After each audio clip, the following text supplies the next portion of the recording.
time to do some upgrades on the HSV. I do mean this when I say it. I treat my cars like they're my children, so I like to treat them equally. So obviously I've paid a lot of attention to this lately, doing the wall and everything. Been paying a lot of attention to that Corona wagon as well. Time to put something into this. So as you see there, I've already upgraded the battery. I didn't bother showing that as a big video or anything, so I've still got my new Concepts battery terminals with the factory terminals on there. Got a Full River 64 in there, HC64. Now it's actually too big to fit, so what I actually had to do was the factory bracket there. The problem was it was too tall. The factory bracket there I actually cut and welded in about another inch worth of steel, brought it up, and now I've got that in there. But as that's the biggest battery I could physically get in there. Also got all new leads and plugs and everything when I did a service on it recently, so that's cool. And I've also just been buying new parts, so I just bought a new hood liner, so that's the new one. Whereas the old one, as you see, looks like crap. Alright, well, I reckon that's a respectable looking engine bay now. So I just cleaned it a little, put the new lining in, as you see. That looks a lot better. This is a 14-year-old car, remember, so it's not looking too bad. I put the new light in as well. As you see on the car, a little bit of wear on it, on the front of it there. Overall it's not too bad, but it's a little worn. So I have bought, seeming as that's a little worn, the last gear knob in the country from that HSV have. So just here, brand new, as we see, brand new gear knob with the leather and everything. That's the last one you can get. And I definitely paid for that too. Here we have a Alpine V75. Now, if you remember, probably don't, I bought an ARC Audio 6-channel for the HSV. Well, I actually built a amp rack for it, welded out of steel that was going to mount in the side of the car in the boot, and mounted the amp, mounted it all, made all the videos, recorded it all, should I say, and then the amp decided to blow up after 2 days of use.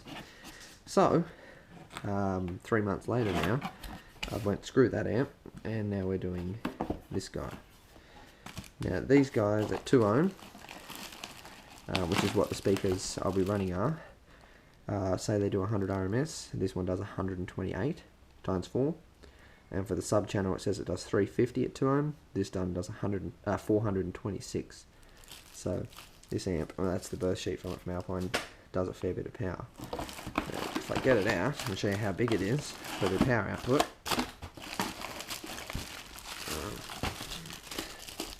that's a 5-channel amp. Factory amplifier is just behind there, so hopefully I'm going to be able to take out the factory amp, make up a bracket and actually bolt it where the factory amp goes. So as you see, I've got all my RCAs here, speaker wires. I ran 0 gauge, and I'll just have to put an adapter on the 0 gauge that brings it down to full gauge. So just because I thought maybe I might do bigger amps, and I never know, I might do in the future. But there's 1, 2, 3, 4 screws there, holes, and so pretty much that big 5-channel will just go behind here. There's easily enough room for it behind there. I've just got to make sure I can make a good plate that's going to mount, so the plate might actually stick out here. Obviously this is all covered up by carpet anyway. So and then yeah, I'll mount my amp behind there, and we'll have a nice stealth install. Now, there's our piece of wood, which is the plate I'm mounting the amp on. As you can see, I've marked where I'm putting the holes that mount the amp, plus the holes that mount the panel. So all I'm going to do is drill those out now and put in inserts. These are 13mm long, it's 12mm wood, so they're going to sit perfectly just in there. And then I've also got just bolts and some big washers to spread the load a little. So the big washers will obviously be on these ones, the mounting ones, And otherwise that's it.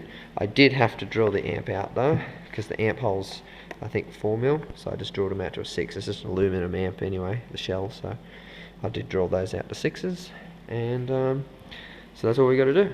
And here's our panel. So that's the back side that's getting mounted to the car with its things. That's the front side there with its ones.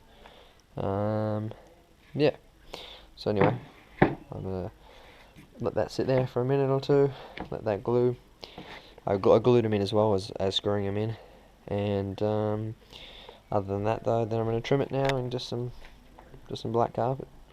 Got the glue on it. Got the glue on there. This red glue is really good, by the way. And just gonna use carpet. As I said, I thought about using vinyl, but I'm gonna have to do a join on the back, and it's gonna come out a lot nicer with carpet. Alright, and there's our piece of wood. I've got to vacuum it. As you can see, it's got little bits of stuff all over it, but anyway, it's just trimmed. Square on the back, one piece on the front. Pretty simple. So there's the 5-channel amp wired. As you see, I've got new Concepts 4 gauge in there, RCAs, red wires are the subs, should I say, the factory ones, and blue wires are all the factory speakers. Now I'm going to have to pull this back out when I wire in my new speakers, because it will have crossovers in here as well. So for right now though, this is obviously how it's going to be hooked up, and when I get my new speakers I'll have to pull it out and change it. But obviously, because I'm just bolting it in with 4, into the car, it's going to make it easy to pull it out when I need to. 6 channels of speakers, but also separate wires for tweeters ran. Again, I haven't wired those up now. That'll be later when I do my focals. Also, there's 2 subwoofers, 0 gauge that adapts down to the 4 gauge there, and a 4 gauge earth for the amp. Yeah. Now most of that wiring will be coming back out when I wire in the crossovers, so how neat it is now is good enough. Obviously it's behind this carpet anyway, but yeah, I'm going to have to pull most of this back out anyway for when I wire up my focals. So as you see, still looks like a boring factory boot. Now the amp in there. So as I said, all that's pretty much temporary. It's good for now at least. Then I've now got 6 speakers again working, because I had disconnected it all when I rewired it for the other amp. And there we have the entire HSV clay barred. So now it's like touching glass. The whole thing is super clean. That's my clay there. So I'm just using, this is a mother's clay bar kit. So anyway, the car is now just like spotlessly clean. Feels super smooth. I washed it twice, now clay barred it. So I'm not going to show you the whole process, but I'll show you in between. And yeah, now I move on to doing polishing. Well, YouTube, as you see in my shiny reflection here, we've got pretty far with the polishing and everything on this HSV.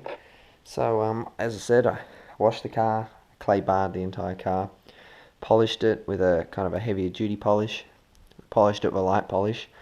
I've also waxed it now, so that's why it's looking so deep and black, and as I said, overall looks really good.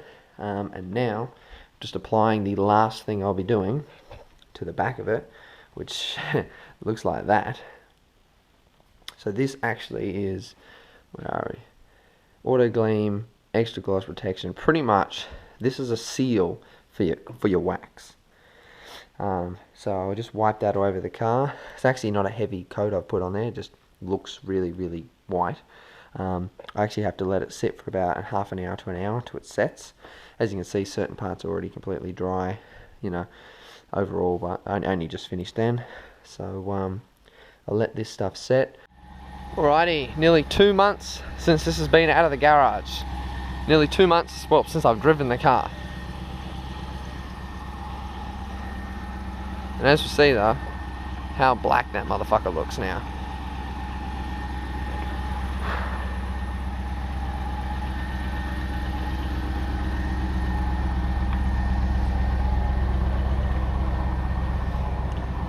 Now it looks respectable.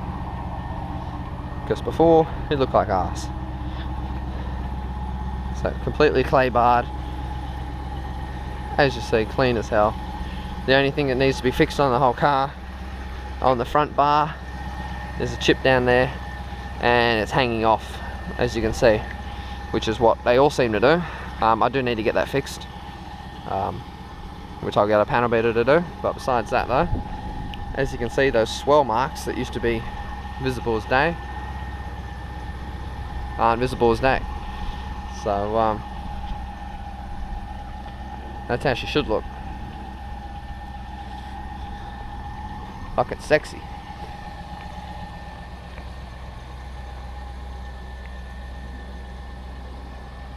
Alright, I'm gonna go for a drive.